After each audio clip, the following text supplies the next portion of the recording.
What is up, Cal fans? We are back with another episode of the California Golden Bearcast, a proud partner of the Blue Wire Podcast Network.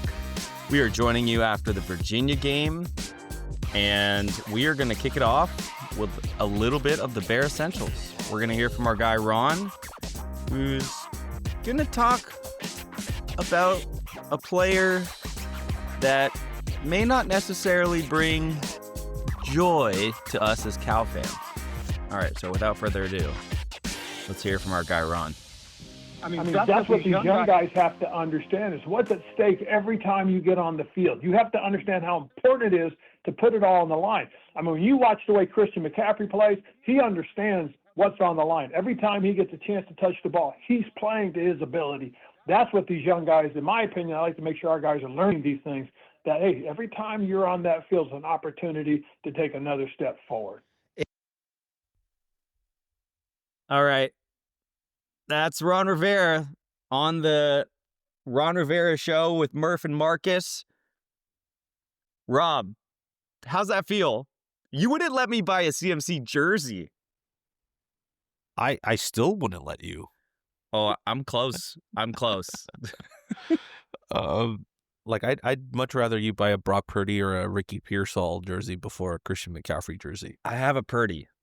Yeah. So, or Fred Warner. No, Also Fred Warner. A great choice. But Fred Warner might be. Fred Warner, I'd be like super down with. CMC's the only one still playing right now. That's true. It's so true. Did that hurt?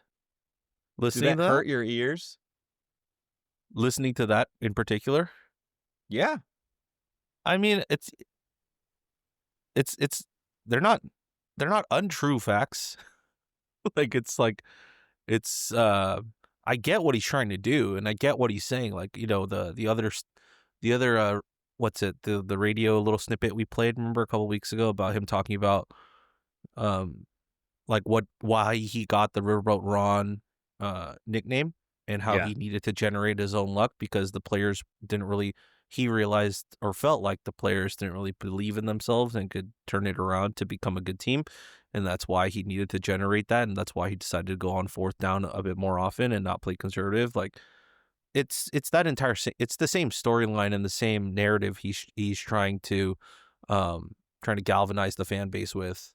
And he's not wrong by any means. But I think this late in the season, I think people are just getting frustrated and more just apathetic to the football they've been watching this season, more so than the last few seasons. So, like, we'll see if that changes over the next 3 games. I mean, they got a tough test this week against Louisville, and then we got a bye week. So, but yeah, I mean, he's Ron always speaks the truth. He's never sugarcoats anything. So he's right. I mean, it's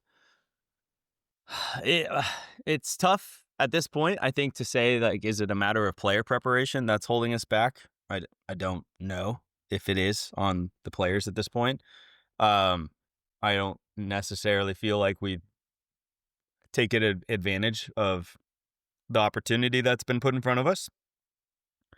Part of me looks at it a completely different mindset and says, like, thank goodness we didn't win that Virginia Tech game. And I know everyone's, how could you say that? How could you say that? Hold on. But could you imagine losing that Virginia game the way we did, where they just gave us chance after chance after chance after chance?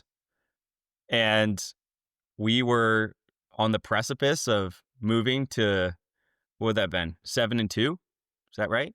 Yeah, that would have been, we would have been 7-2. And you're talking like 1 loss in the ACC? So you're talking like still in the real mix for the ACC championship, and then you lose that game that way? Yeah, that would have hurt. That would have hurt a lot. Yeah. Sometimes it pays to be 500. So it saves you a lot of heartbreak and expectation. It just depends on how much emotional investment you want to make into it, right? No, I'm 1,000% kidding. Obviously, I wish, even if it was going to be that heartbreak, it certainly would have been better to have that on the line than not. I think this entire season, anyone would have said, hey, take the 8 to 9 path, because that's something that you can build off of. And look at where we are now. I mean, this just feels so. This has been the reality for us for so long. We've been doing this podcast for Wilcox's entire tenure, so for 9 years. We also covered all of Sunny. Yep. So, I mean, we're talking about, this is the movie that we have seen over and over again. In October, the ghosts of October came back to haunt us once more. And it's hard. It's hard right now. I feel for any fan that there's fans on both sides right now. And I think the fan argument isn't necessarily a fun one. But it's also one where I feel like I can understand both. I understand the people that are just like, hey, I'm done and I don't want to come out anymore because I've been doing this for too long. I'm like, yeah, okay, I get that. And then I get the ones that are like positivity and, hey, support this program, and we might be turning a corner soon, and make sure to not totally disengage. And I think I can have some understanding for those that are just like so fed up. They're like, hey, I wish, I sort of wish the whole thing tanks and just makes it really clear so that we make a decision. Like, I think there's some validity to that as well. But it's not, I don't really envy us being in, it's not a good place for us to be. And I think Memorial Stadium, if we like go to our vibes or the pregame, the pregame story was we had a ranked opponent coming to town. But then it was very clear to me early on Saturday, walking through campus, that this was not the game days. This was not Duke. This was not UNC. This was not the campus. But I said Duke like I was there. This is not, Minnesota, where the campus was buzzing and the energy could be felt. This was post-Halloween, nobody on the streets, the fraternity, sorority row barely alive, a 12:45 kickoff, and then what ended up being the most sparse crowd we've had of the entire year. And I think that's like pretty damning.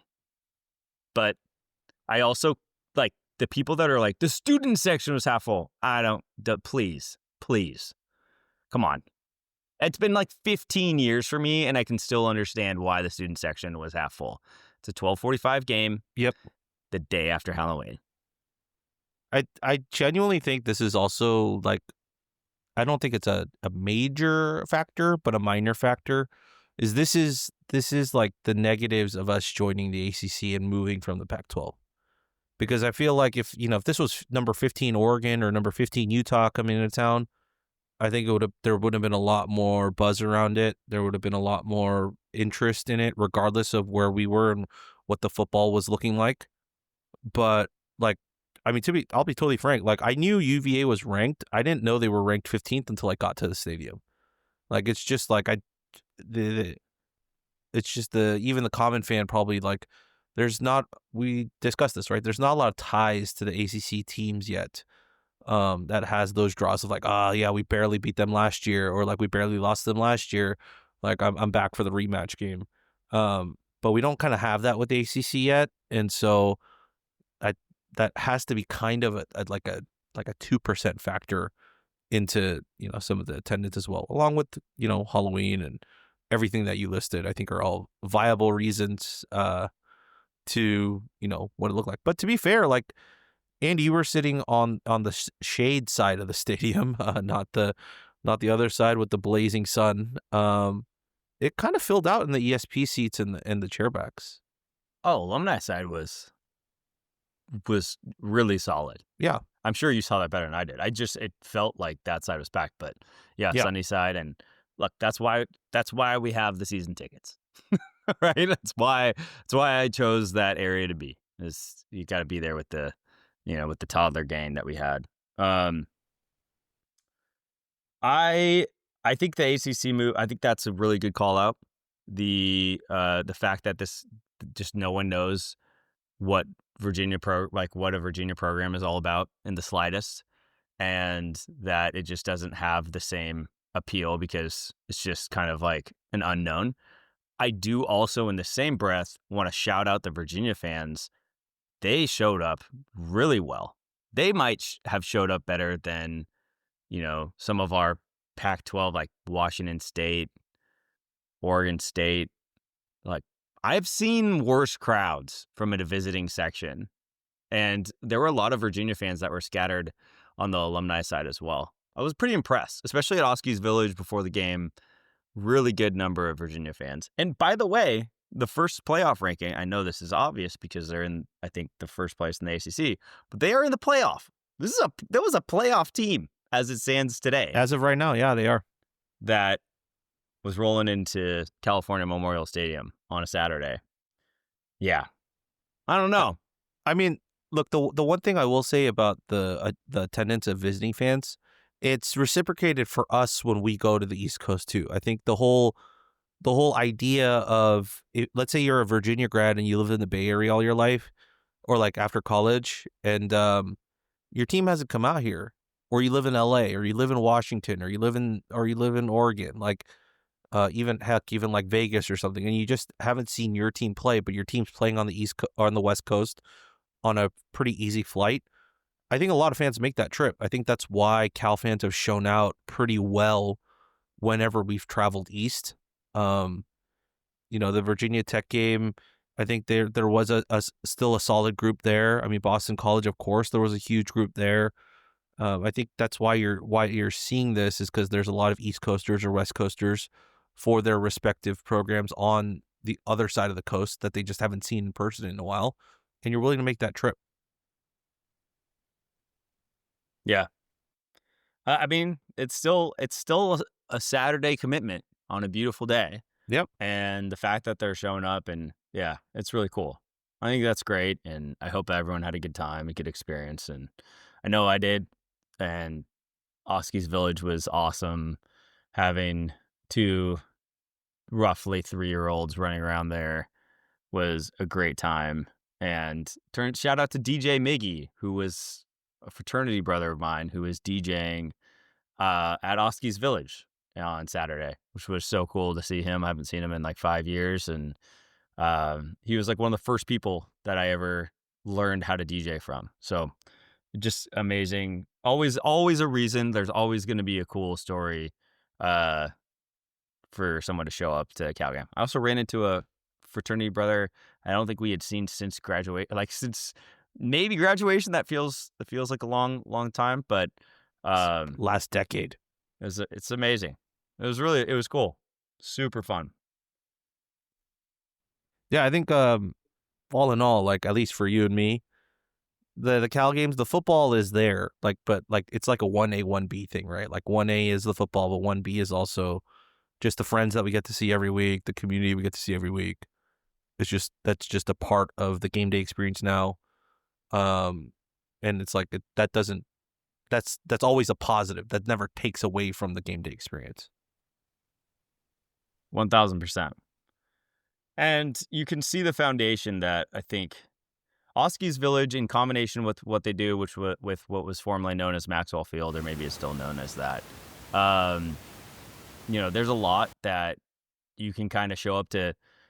You remember what it was like for like visiting teams. I still remember there's Minnesota there. Like, this guy came up to me, are there any good bars for us to like go to pregame? And I was like, yeah, I gave him a couple recommendations. But now with like Oskies Village being what it is, there's a lot for other teams' fans to come and do and experience. And it's just so cool. You get to see like Doe Library right there and the Campanile. It's like an unbelievably beautiful part of the campus to be able to showcase. And even my sister was kind of blown away about, like, she went to DePaul in Chicago, and she was, like, wow, like this is just so different from, the urban city campus, like college campus. Whereas like we forget that Cal is a, city campus to a degree, but it's also has that feel of when you're on campus of a little bit more of like that protected university feel, and you're walking around and East Coast college feel.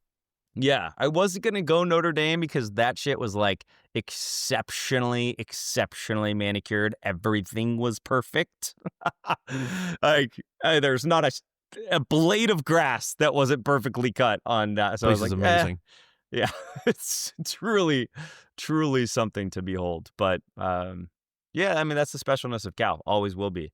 Is you get that feel, and you almost get transported the second that you sort of get into campus. You look around. There's gorgeous trees, classrooms, Campanile, students, energy. I mean, that is what makes Berkeley such a cool place. Can't argue there. All right, that's my procrastination for the week. Trying not to have to talk about this game, but I guess that's it. That's all I could do. All right. I mean, what were your takeaways, Rob? You're on the field. You're shooting this game. Where are you at with this? I mean, I think the first thing I'm going to go to that we can talk about is, I think you made the comment either last pod or 2 pods ago about, the defense not having an identity and so on. And I think this game was probably a good example of that the defense kind of does have that. I think it's definitely a bend not break type of defense, and the type of defenses that get you stops when you're in dire need. Like they're not a team that plays. They're like a team that if they give up 3 or 4 yards on first down, they're kind of just limiting you on second and third for a non-big play, and they're kind of going to reset on the next 4 downs to try and, back you up on first down and then try and get the ball back. And it's kind of how the defense played throughout the entire game, particularly with the adjustments they made coming at halftime. And I think, what was it? Cal got the ball back because we needed a defensive stop, and Cal got the ball back, I think, 3 times in the last 5 minutes in the fourth quarter, and the offense couldn't do anything with it. So, I think the defense has been doing their job as of late, and they've gotten better as the season's progressed. That's also without Cade, who played maybe a few drives in the first quarter and then was out. I did see him with a huge cast on his right arm, so maybe that's what kept him out. But I do have pictures of him in the second half where he's not even dressed; he's just standing on the sidelines in street clothes and nervously watching the game as all of us were watching. So he was just one of us. But I think the defense played well for most of it, and they got the stops when we asked them to and when we needed them to, and despite the offense just going 3 and out, they went right back out there and they played with energy, and they tried as best as they could to maintain a chance for Cal to get back into the game.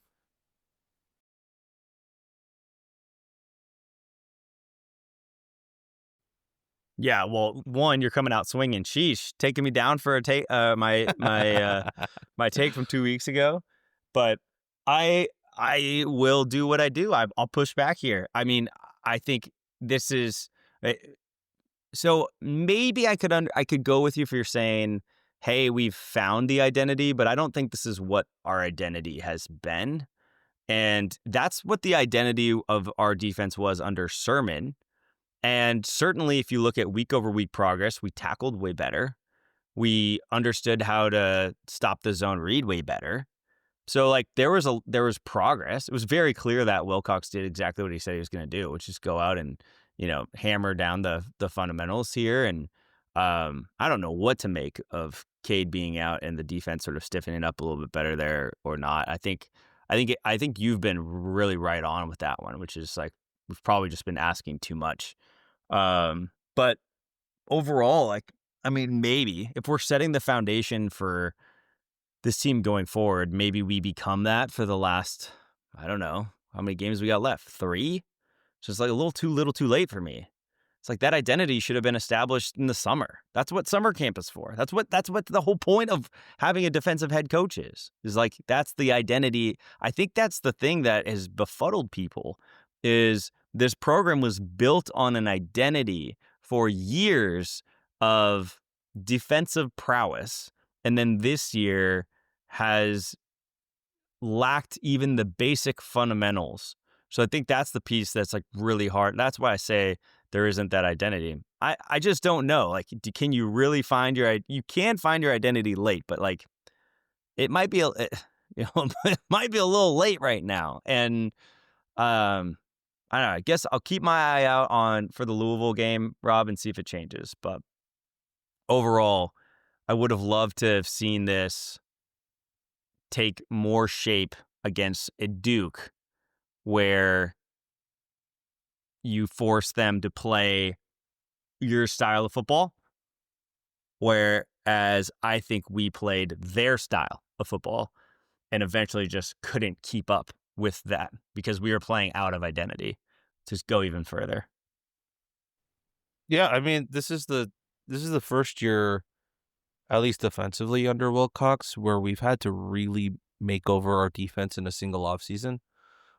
I'm thinking back, and it's like you've usually had a significant number of carryover from the previous season, and this is the first one in a while where he's changed a lot. You know, not just from a player perspective, but also coaching, right? Like you changed your defensive coordinator, you lost probably your best edge to the NFL, you lost one of your best linebackers to the NFL, you lost all 4 of your defensive backs to the NFL, to graduation. And I think this was the first real one where they're resetting the entire defense on that side. So, like, if you look at it from a big picture perspective, and, you know, like, I know people aren't going to want to talk about, like, you know, the extension of Wilcox or, you know, if he stays, but, you know, let's just say for the sake of the argument here, if he was staying for another year, and this defense was going to grow into next year, you could see the pieces there for how they were going to grow into that, because of the guys that are, you know, juniors and sophomores and seniors who might have an extra year to play, versus like the last couple of years where we've kind of had more stability across every level of the defense. And so, yeah, this might have just the perfect storm of not having enough experience on top of changing defensive coordinators. And then, you know, like the immediate urge or the immediate urgency for fans to like want and see like a defense that's there and has been playing to the level that we've seen them play. So what do you think? That you just think is this a outcome of bad luck? No, I no. What I'm saying is like we know, like, college football, like you have eras, right? Like it's cyclical. Like you have years where you're going to be down because guys are going to have to learn how to play the positions, and, you know, like we're not one of those programs where we're consistently grading an A in every facet of the game. And let's just look at the defense. Like, it's not going to be grading A every single season. Like, there's going to be years where it dips, where it plateaus, and it comes back up. Like, I just think this particular year, with like how the changes were made, like we should have expected somewhat of a dip instead of it being on par with the previous years. Yeah. I can't help but think about that same article that Avi put out, which was saying that this is Wilcox paying down the debt of missed opportunities from the past 2 years. So I think, to your point, on the defensive side of the ball, yeah, maybe there was some graduation issue, you know, people that graduated, but the fact that we couldn't backfill that better with more momentum into this easy schedule will always still be a big critique, right? It's like you had that opportunity to do this and to probably drive, you know, talent in, and we just weren't able to take advantage of it. It's like it is tough though, because if you were to evaluate in like 3-year cycles, which is fair, because if you hire a new coach, sort of like you expect the 3rd year to sort of be, you know, the best, right? So if you looked at it in 3 years and said, okay, this is just one of those years where we're starting year 1 and then in year 2 and year 3, right? Because then you would have Jaren as a sophomore and as a junior. You know, I totally agree with you. You're laying down a good foundation. You have a bunch of younger players that are getting playing time. You've played competitive football with the schedule that you're up against. You are on track, knock on wood, to be going to a bowl game. Like, I'm with you. It makes total sense. But when you're in year 9 and you haven't had any of those highs, you haven't had that 9 and 10. It's like we were resetting off of essentially what was ended up being like a losing season, right? So it's like we just like reset on that's our peak. And when you're resetting on the peak being 6-7, and no one feels good when you go 6-6 or 6-7 with a younger team because you didn't capitalize on the fruits of your labor when you had the opportunity with the older, more experienced team that could take advantage of that opportunity. So I don't know. I'm sure I'm talking in circles at this point, but I think the whole thing is just like super frustrating. I think it's fair. I think that's an absolutely fair argument. I think the only point I'm saying is I'm trying to separate those two things, right? I'm just looking at it just purely from this season. If it was like a neutral any year, like would our expectation and reality of how this defense has been playing be like, okay, we can live with this because this has moments where you could point to and be like, okay, that's what we're going to use to kind of build foundationally to next year. It just sucks we can't do that because this year needed to be, kind of like a show it all type of year for it to all come together. But it's just circumstantially like it didn't allow that to happen. Yep. Well, never lose the optimism, my friend. That's what we count on you for. No. But there was part of me that was, at that game where I think I actually said this out loud. I was like, I think the Virginia program is like Wilcox's his dream program, if you will.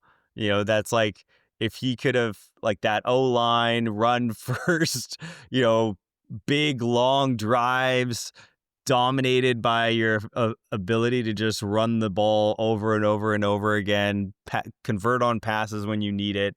I just was laughing because I'm like, this guy has been trying to install this program like what Virginia has at Cal for 9 years and has not been able to establish an O-line for basically the entire time. And then Virginia comes in here and I'm like, oh, that's what he's been trying to do. It's got to be frustrating. It's got to be frustrating. 100%. It's just, I think we hammer this home all the time, right? Like, no matter how much we're frustrated as fans, I can guarantee you the players in that locker room and the coaches in that building are more frustrated than we are. And that's a Rob guarantee. You can take that to the bank. Take that to the bank. Take that to the bank. They're just they're wired differently, man. They're not wired like us. No, yeah, they're wired to get like, you see what it's like. It's like the presidential effect. Trump hasn't really had it because, no comment. Yeah. But, the Obama one is the one I always go to. That's what the presidency does to you. I feel like football is the same way. We said this with Tedford. It's like Tedford looked better, recently coming back for his Hall of Fame induction than, a lot of the time when he was coaching the team when he had to deal with all that stress. Stress is crazy. Stress is crazy. Mm-hmm. All right, what were your other takeaways? Well, the next one I kind of wanted to talk about was actually like a slight improvement, I guess, is something I wanted to talk about. The wide receiver drops in terms of catches, I thought was a marked improvement this week over prior weeks. I think there weren't any egregious drops, and none of the drops were consistent enough to be like, yes, this is an issue and this is why we lost the game. There were a couple of drops, though, where we were like, that could have sustained us a little bit, but nothing was to the point of like, like we can't, what good is it if JKS throws the ball if the guys can't catch? So, like, credit to where credit's due. Like, I think the guys did, step up a little bit and make those changes and got more consistent in catching the ball from JKS. Yeah. I can't disagree with you there. I think the one that hurt the most was the DeJesus drop. Like, and it's not, it feels a bit ridiculous to call it a drop when you're making like a diving catch attempt, but I'm sure he would say he would want that one back. And I think Jaron would say he would want that throw back. I don't think it was a perfect throw and forced the receiver to have to make an amazing play. Yep. And ultimately that was a huge play in the game that didn't go our way. And Virginia tried to give us all the chances in the world. Like, that was crazy. Their decision, like the fake field goal. Yeah. I don't understand that decision at all. And what game were you? I was like, what game are you guys watching here? Like, who do you think you're playing? Also the final like 3 drives of Virginia's like, why are you passing the ball? You've been able to run on us all day. Like, why are you all of a sudden trying to get cheeky and pass the ball and stop the clock when you know like our corners and our secondary is probably still our best coached and ability wise on the field? Like, I don't get why you tried to do that. And then once they started running again, it was like, yeah, you're controlling the clock. They're like marching down the field, and we got them on that 4th down stop, but they marched basically all the way down the field. Yeah. So like it's sometimes coaching decisions like just baffle me. I think on the 4th down, did they pass it? Yeah, they did. Yeah, I thought that was a weird choice. And then I think also just going for it there was a really odd choice as well. I don't know if they really understood who they were playing. I mean, I get why they did it, because if they convert, it's over. Like, you don't give us a chance at all. Yeah. I get that, but I know. also see Cal chasing a full touchdown. To what Ron said, it's like, if that play that, I didn't realize that he was upset about pass interference there, like, but I didn't see it in on the replay I watched. But if that was there, and then all of a sudden we all, it's so much easier for us, like a minute and a half to get down into field goal position. Again, I'm not gonna hold my breath on us to make the kick, but just really weird decisions, because I think this was one of those, like, when you're in a rock fight with Cal, folks, there's this old rule of like the first team to 20 wins. Like, we should remember that. You're absolutely correct. It's it's a first time experience for everyone if you're in a rock fight with a Wilcox team. Yeah, exactly. They weren't ready. Oh man. Yeah, but coming back, like, shout out to the receivers. Thought they played better. Look, it was a better coach. It was better played. It wasn't necessarily a better coach. It was a better played game than the Virginia Tech game. Yeah. It wasn't like the, super, super frustrating version that I think we got, and then against UNC. But the problem remains is that we do need things to go our way for us to sort of like seemingly be able to take that step. And we had to rely on, like, basically a 15-yard miss kick punt.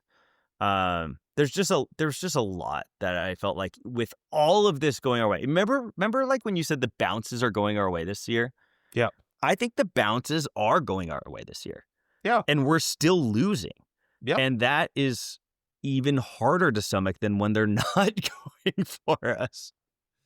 Well, the bounces going your way only helps if you have a larger margin for error, and you bank on those bounces going your way in the select games where, the margin for error decreases significantly. The only issue is the margin for error for us is the same every single game, and it's paper thin. Yeah. And that's the difference. Yeah, I agree. Yeah. The last thing for me, takeaway wise, is I think this game probably cemented it for me. The play calling is just way too erratic.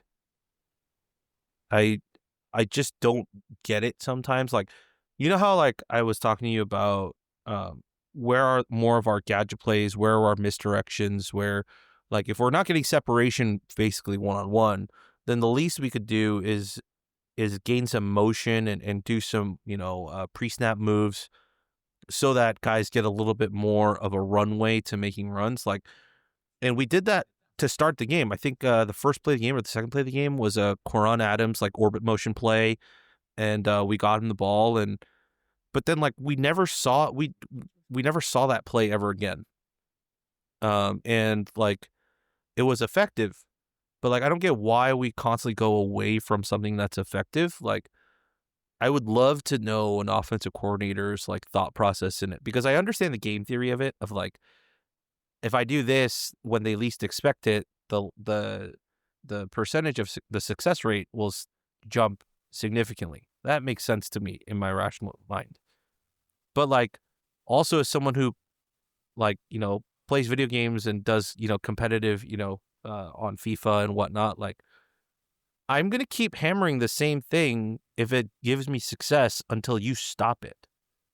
Like, if when I play FIFA on online, like, if they're giving me the long ball and I have a striker or a forward who's able to get to the long balls, like, I'm just going to be pinging those the entire time until you press up a bit more and do not allow me to hit the long ball. Then I'll change my strategy up and try to find find another way to counterattack like your team. Maybe I'll play through the wings, maybe I'll play through the center, but like, I'm gonna wait till you react to me, because clearly you think that you can stop me against something that I'm already doing effectively against you. But like this year, it's like it just seems like whatever is effective, we go away from way too quickly, and we try to force like us to be more balanced when right now we don't have the leniency, or back to the phrase I was using earlier, the margin for error to allow us to be more balanced. Like, we need the points and the ball to be moving in any way, shape, or form as possible. Like, it doesn't necessarily have to matter. So that's what frustrates me, is like why we keep going away from some of the most effective things that we've done all year. And I would love to get your thoughts on this. Well, I think that is absolutely fair. I loved seeing the trick play. Like, that was awesome. It worked so well. The Kendrick being that open, I mean, that was sick. I literally went down to like blow my nose, and I missed the entire thing. But the result, oh my God. I saw the result. That was don't worry. That was the same for my pictures. I was like tracking the ball. I have pictures of JKS throwing the pass to Mason, and I was like, oh, it's a screen pass. So I flicked to Mason, and then all of a sudden Mason's like just like cocking back to throw the ball, and I'm like, okay, he's definitely throwing it, but like, who is he throwing to? Because we weren't looking at any of the wide receivers running down the field, and then all of a sudden Kendrick's right in front of me, and he's catching the pass. So I don't have the ball in the air. I have Mason as he's cocking back to throw, and Kendrick after he catches the ball. But like, so good. That was it. But yes, continue. No, I think that, like, I don't, what I was going to say is, like, I just don't know if I necessarily understand like what we're capable of having in a playbook and not. And I think a lot of our ineffectiveness, like, I can't blame another coordinator. I just can't. I can't bring myself to blame another coordinator. How many coordinators are we going to bring in here and be unsuccessful with? It's getting ridiculous at this point, right? Beau Baldwin, the old guy who I just forgot his name. Bill Musgrave. Thank you. Then we shift over to our guy, Spavital. Jake Spavital. And then we bring in Mike Blush. And now we have Harsin. And everything looks the same. And we're frustrated in the exact same ways every time. Like, it's just, it's tough. And I just think our lack of a running game forces us to be exceptionally predictable. And there may not be enough plays in the playbook, or I don't know. I just think there's got to be some sort of natural limitation. I agree with everything you said as far as it's what Virginia Tech said out loud. They said that out loud. They were like, we took what Cal was giving us and it kept working, so we kept doing it. So I'm totally aligned with you there, Rob. I just think that because we have one part of our offense that is so ineffective, it forces everything else around us to be a little less effective too, and maybe means that like we can't have as many of the gadget plays as we would like. Because like you have to be able to catch the defense by surprise, which is why the trick play works so well. But I don't know. It's I cannot bring myself to blaming another coordinator at this point, offensive coordinator. We've had so many. Well, I mean, I think it's fair to blame the coordinator for the offense that we're seeing. But the trend is like that's on the head coach, right? But in this particular season of 2025, like it's just it's frustrating that like it's so how should I put it? It's predictable is not the right word I want to use, but it does seem like conservative is also not the word I want to use. I feel like it's like it's restricted. Maybe that's the best word. It just seems like we're trying to work within the confines instead of trying to be a little bit more creative, knowing that we have our own limitations, but yet, like, we need to somehow score points. Yeah. I mean, it'll forever be the question. Like, when we let go of Bill Musgrave, the offense got way opened up, and all of a sudden, it looked like we were a totally different team. And yet again, here we are with a different coordinator and saying the same things. I don't know. I just don't understand any of it, to be honest. It's just, to me, I think it's a systemic issue. It's not a coordinator issue. I don't know. We'll never know. If we did in the NFL and you had the same head coach for 10 years and you turned over the coordinator 6 times and you always had the same problem, would you blame it on the coordinator or would you blame it on the head coach? You know, no, you can ask Bill Belichick about that one. Oh, he's got better things to worry about. Yeah, I think what was I going to say? As far as I had one thought that I wanted to bring up here. I know it was like one, I want to talk about the trick play, which we talked about just now. Oh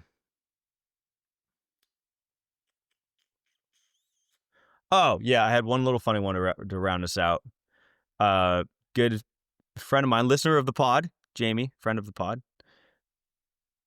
said that at the UNC game that they played turned down for what, like 17 times in the second half.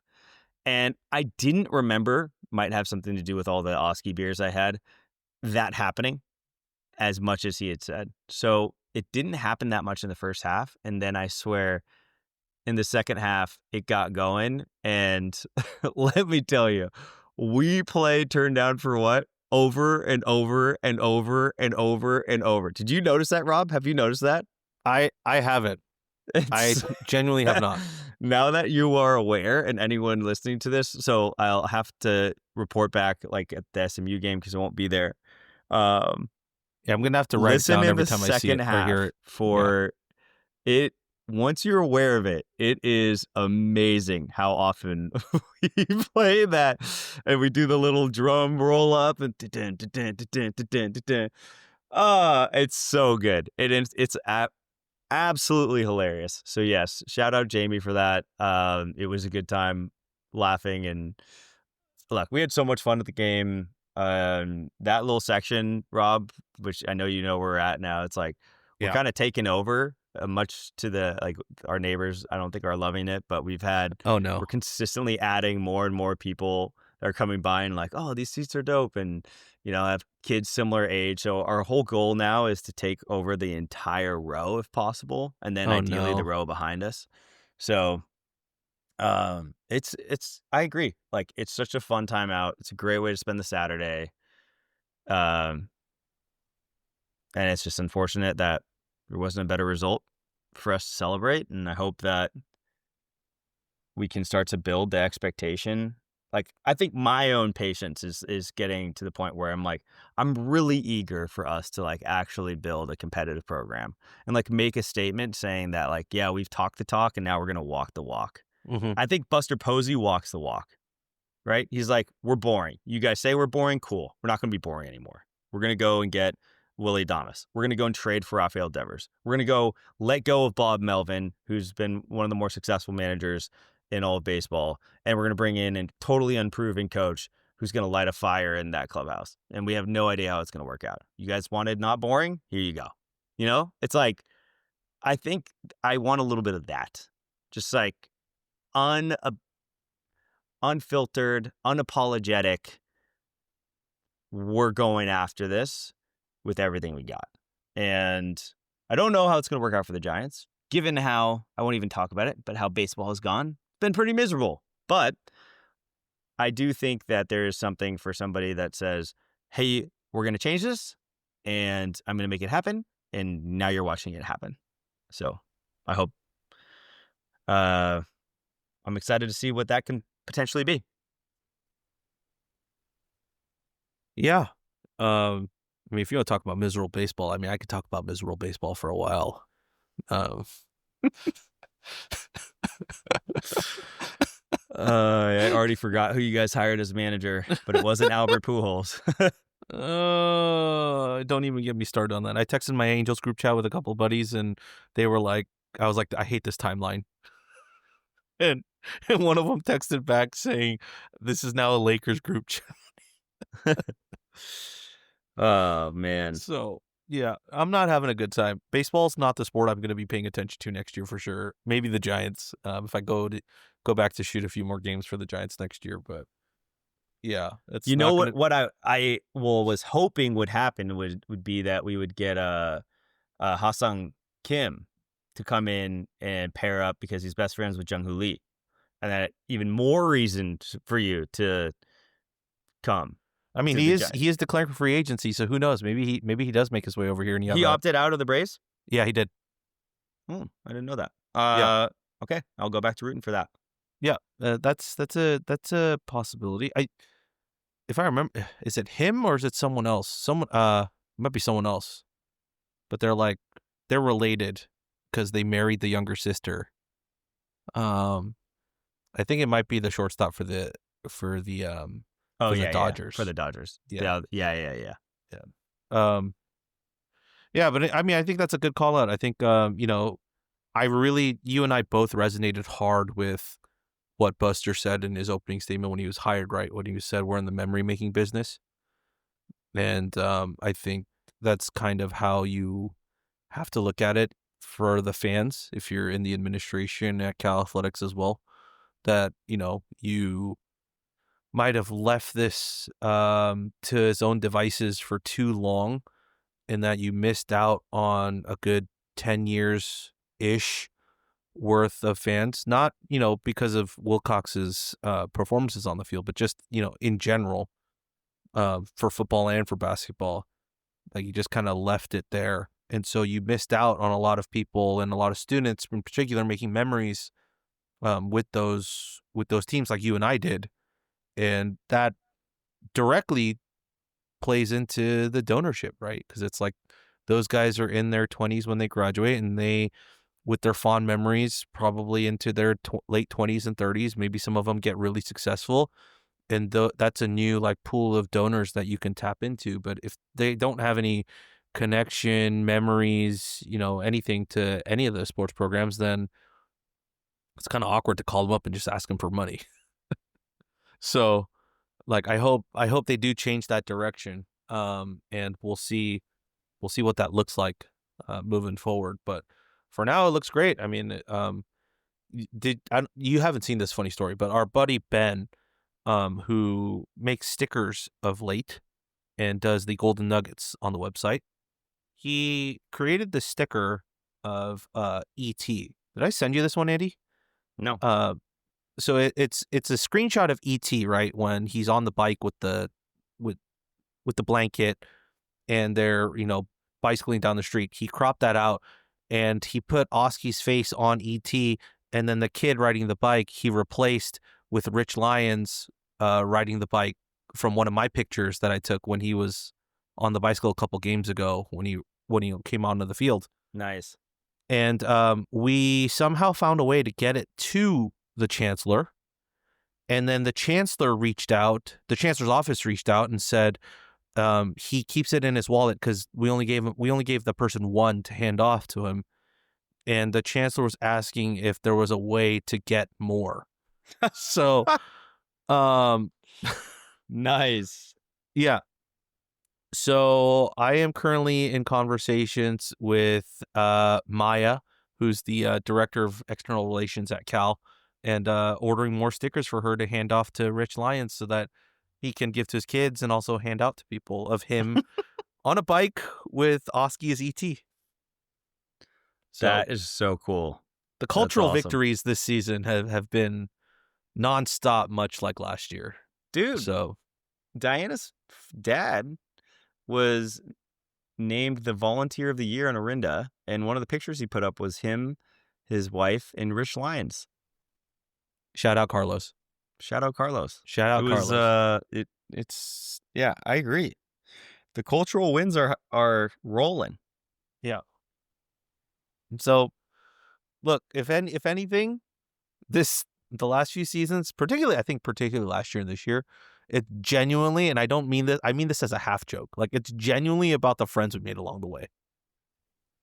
Yeah, but it can't last forever. Like, It can't last forever, but at least we have that. We gotta meet that with a team that just the opportunity is too great.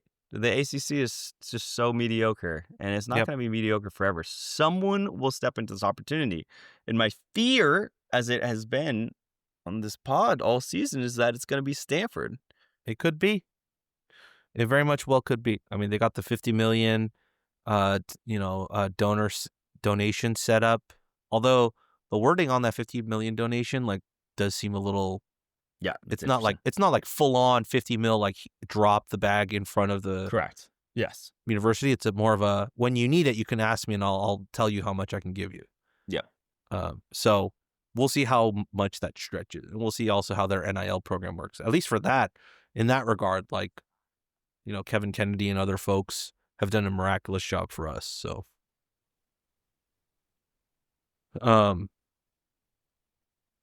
yeah, that's all I can think about. Take us home.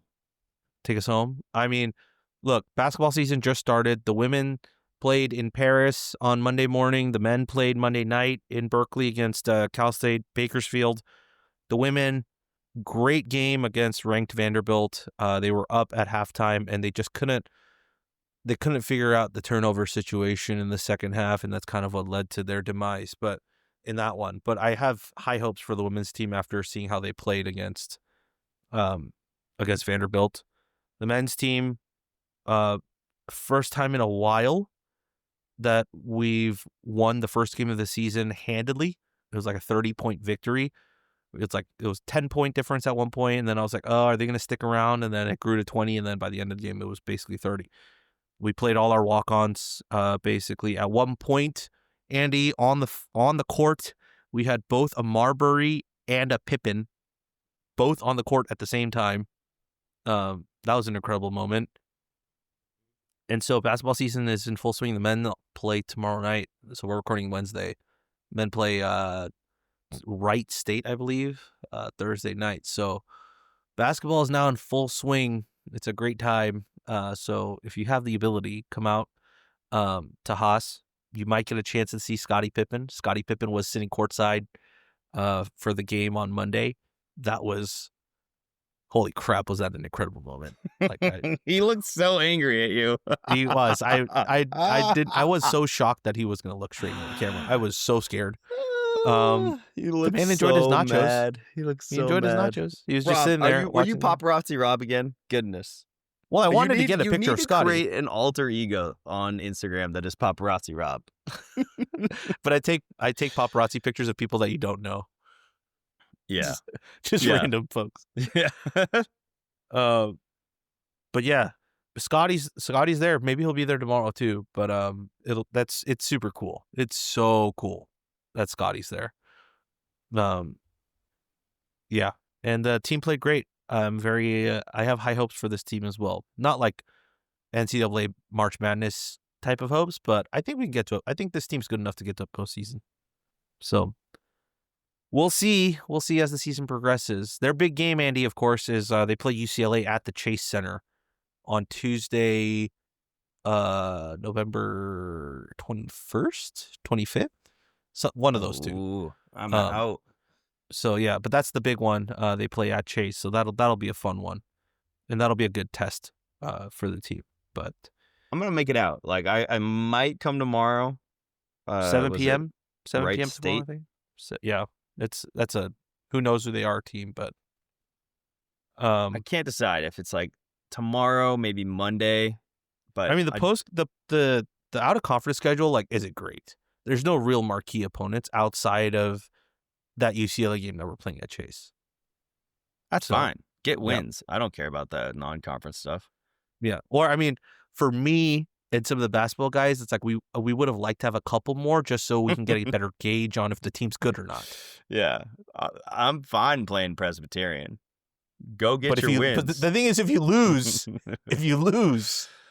it's like when Viking lost to Chaminade. I know.